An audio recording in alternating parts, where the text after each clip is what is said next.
इसके बाद spirit master टैंगशान की सोल पार्ट चेक करता है और उसकी सोल पार्ट 10th लेवल पर होती है और ये बहुत रेयर कंडीशन होती है। असल में जिन लोगों की सोल पावर अवेकनिंग के वक्त फुल यानी 10th लेवल की होती है तो उन्हें बॉर्न विद सोल पावर यानी कि इनेट सोल पावर का दर्जा दिया जाता है और ऐसे लोग बहुत ही काम के होते हैं। ऐसे लोग बहुत ताकतवर बनते हैं और लाइफ में बहुत आगे तक जाते हैं। अब स्पिरिट मास्टर उसे बताते हैं कि अवेकन होने के बाद सोल पावर की 10th लेवल सबसे हाईएस्ट लेवल होती है, जिस पर अब टैंगशान ये पूछता है कि क्या हम इसके आगे नहीं जा सकते, यानी क्या इसके आगे ट्रेन नहीं कर सकते, जिस पर मास्टर उसे समझाते हैं कि इससे आगे ट्रेन करने के लिए हर 10th लेवल के बाद एक स्पिरिट रिंग हासिल करने की जरूरत होती है। स्पिरिट रिंग हासिल करने के बाद ही हम 10th लेवल से आगे बढ़ सकते हैं। बिना स्पिरिट रिंग के हासिल किए कोई आदमी कितना भी ट्रेन क्यों ना हो वो 11th लेवल पर नहीं पहुंच सकता। अब टैंगशान उससे ये पूछता है कि क्या तुम्हारे पास 2 स्पिरिट रिंग है, क्योंकि मास्टर की रैंक 26 है और उसे 10th लेवल और 20th लेवल को पार करने के लिए एक स्पिरिट रिंग की जरूरत पड़ी थी।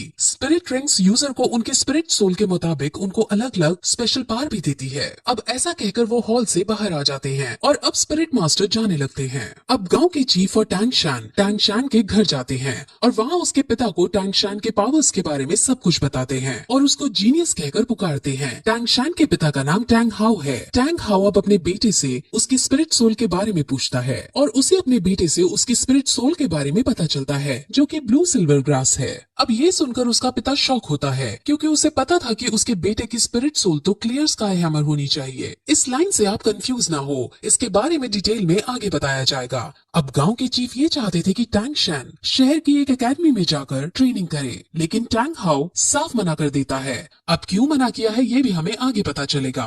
गांव का चीफ बहुत शॉक होता है और उससे लड़ता भी है क्योंकि इतने बड़े टैलेंट को घर में रखना सही नहीं है, इसको बाहर जाकर बेस्ट ट्रेनिंग हासिल होनी चाहिए। अब चीफ के बार बार समझाने पर भी टैंग हाउ नहीं मानता और चीफ अब वहाँ से चला जाता है। अब टैंग हाउ को ये लगता है कि उसके इस डिसीजन से उसका बेटा नाराज होगा, लेकिन टैंगशान उसके इस डिसीजन से नाराज होने की बजाय उनकी बातों से संतुष्ट दिखाई देता है और कहता है कि हम एक लोहार की तरह भी अपना गुजारा चला सकते हैं। अब टैंग हाउ निराश होकर बैठ जाता है और वो दुखी होते हुए सभी स्पिरिट मास्टर्स को बेकार बताता है। अब टैंग हाउ टैंगशान से अपनी स्पिरिट सोल को दिखाने को कहता है, जिस पर टैंगशान अपने हाथ से उसे ब्लू सिल्वर ग्रास निकाल कर दिखा देता है और ये देखकर वो बहुत चौंक जाता है। लेकिन तभी टैंगशान उसे अपने एक और स्पिरिट सोल के बारे में बताता है और अपने दूसरे हाथ से क्लियर स्काई हैमर को बाहर निकालता है। अब ये देखकर टैंग हाउ को कुछ याद आता है कि कैसे कुछ साल पहले वो और उसकी वाइफ कुछ लोगों से बचकर भाग रहे थे और उसकी वाइफ अपने पति और अपने बच्चे को बचाने के लिए खुद को सैक्रिफाइस कर देती है। और अब यहाँ से हमें पता चलता है कि उसकी वाइफ की स्पिरिट सोल भी ब्लू सिल्वर ग्रास होती है। अब फिर टैंग हाउ अपने बेटे की डबल स्पिरिट सोल को देखकर उसे गले लगा लेता है और उसे अब एक बात समझाता है और कहता है कि तुम हमेशा अपने उल्टे हाथ के हैमर से अपने सीधे हाथ की ग्रास को प्रोटेक्ट करना।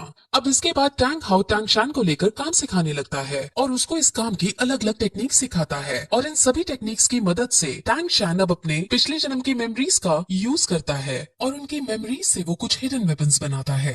अब अगले दिन टैंग हाउ अपने बेटे को शहर जाकर ट्रेनिंग करने की इजाजत दे देता है और साथ में ये भी कहता है कि वहाँ तुम अपना खर्चा लोहार का काम करके चला लेना। लेकिन शहर पढ़ने जाने के लिए टैंग हाउ उसके सामने कुछ शर्तें रखता है।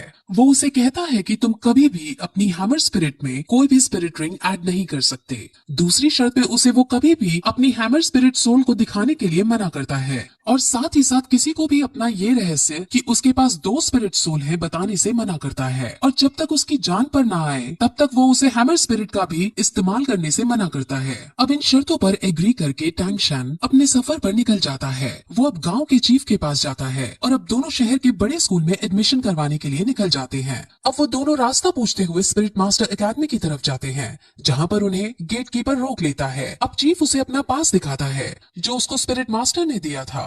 गेट कीपर उस पास को चेक करता है और इस पास को वो फेक समझता है क्योंकि इस पास पर ब्लू सिल्वर ग्रास लिखा था, लेकिन साथ ही साथ सोल बार को 10 रैंक का भी बता रखा था। अब ब्लू सिल्वर ग्रास का होना और 10th रैंक का होना ऐसा बहुत रेयर कंडीशन में ही पॉसिबल है और जिस छोटी जगह से ये लड़का आया है वहाँ पर इस रेयर चीज का होना पॉसिबल नहीं है। अब चीफ और गेट कीपर की बहस होने लगती है और उनकी बहस इस कदर पहुंच जाती है कि गेट कीपर चीफ पर हाथ उठा देता है, लेकिन तभी टैंगशान उसके हाथ को पकड़ लेता है और उसको नीचे गिरा देता है और फिर यही एपिसोड इस तरह खत्म हो जाता है और वो उसे मारने के लिए अपना हिडन वेपन एक्टिवेट कर देता है। लेकिन तभी एक आदमी वहाँ आता है और उन्हें रोकने की कोशिश करता है। इस आदमी को यहाँ पर सभी लोग ग्रैंड मास्टर कहते हैं और वो उनकी लड़ाई बंद करवाने के बाद उसको अंदर एडमिशन के लिए ले जाता है।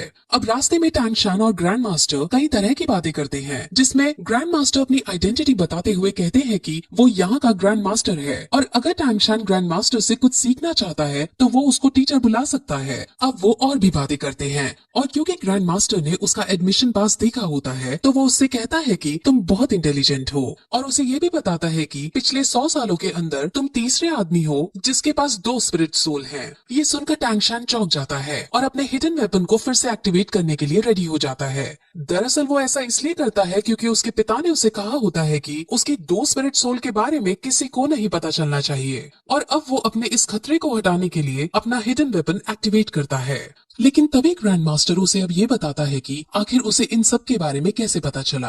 असल में ग्रैंड मास्टर बहुत ज्यादा इंटेलिजेंट है और उसने पहले भी बहुत सारी रिसर्च कर रखी थी। उसमें उसे पता चला था कि दुनिया के अंदर ब्लू सिल्वर ग्रास वाली स्पिरिट सोल के सिर्फ 647 लोग हैं और उनमें से सिर्फ 16 के पास सोल पावर है और उन 16 की भी रैंक 1 से ज्यादा नहीं है। सोल पावर हमेशा स्पिरिट सोल की क्वालिटी के प्रोपोर्शन में रहती है, जिस वजह से ब्लू सिल्वर ग्रास की फुल सोल पावर नहीं हो सकती। इसलिए ग्रैंड मास्टर श्योर है कि इसके पास 2 स्पिरिट सोल हैं। अब उनकी ये सब बातें सुनकर टैंग शान समझ जाता है कि ये ग्रैंड मास्टर बहुत समझदार आदमी है और वो तुरंत उसके सामने झुककर उन्हें अपना गुरु बनने के लिए प्रार्थना करता है और अब ग्रैंड मास्टर उसे अपने डिसाइपल के रूप में एक्सेप्ट कर लेते हैं। अब फिर वो दोनों स्कूल के अंदर प्रिंसिपल के पास जाते हैं और प्रिंसिपल उसका एडमिशन पास देखता है। उसे भी थोड़ा अजीब लगता है कि ये ब्लू सिल्वर ग्रास है लेकिन इसकी सोल पावर फुल है, लेकिन साथ में ग्रैंड मास्टर को देख वो उसको एडमिशन दे देता है। ग्रैंड मास्टर हालांकि यहाँ का कोई टीचर नहीं है, लेकिन प्रिंसिपल और बाकी सब ग्रैंड मास्टर की बहुत इज्जत करते हैं और ग्रैंड मास्टर का रुतबा पूरे शहर के अंदर है। अब टैंग शान को हॉस्टल 7 अलॉट किया जाता है और अब वो अपने हॉस्टल के अंदर जाने लगता है। जैसे ही वो अपने हॉस्टल का गेट खोलता है वैसे ही वहाँ एक बच्चा उस पर अटैक कर देता है।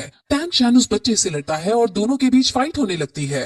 इस फाइट में टैंग शान आसानी से उस बच्चे को मार दे देता है और सब बच्चे टैंग शान के लिए ताली बजाने लगते हैं। अब फिर वो बच्चा खड़ा होता है और सम्मान पूर्वक उसे बताता है कि ये हॉस्टल का एक ट्रेडिशन है, यहाँ जो भी नया बच्चा आता है उससे यहाँ का बिग बॉस लड़ाई करता है और अगर वो नया बच्चा जीत जाता है तो उसे यहाँ का बिग बॉस बना दिया जाता है। अब क्योंकि टैंग शान जीत गया था इसलिए सब उसके सामने झुक जाते हैं और उसे अपना बिग बॉस कहने लगते हैं। और तभी फिर हम ये देखते हैं कि वहाँ एक नई लड़की आती है। उस नई लड़की का नाम लिटिल वू है और अब परंपरा के अनुसार टैंग शान इस लड़की पर अटैक कर देता है और फिर यही ये एपिसोड इस तरह खत्म हो जाता है।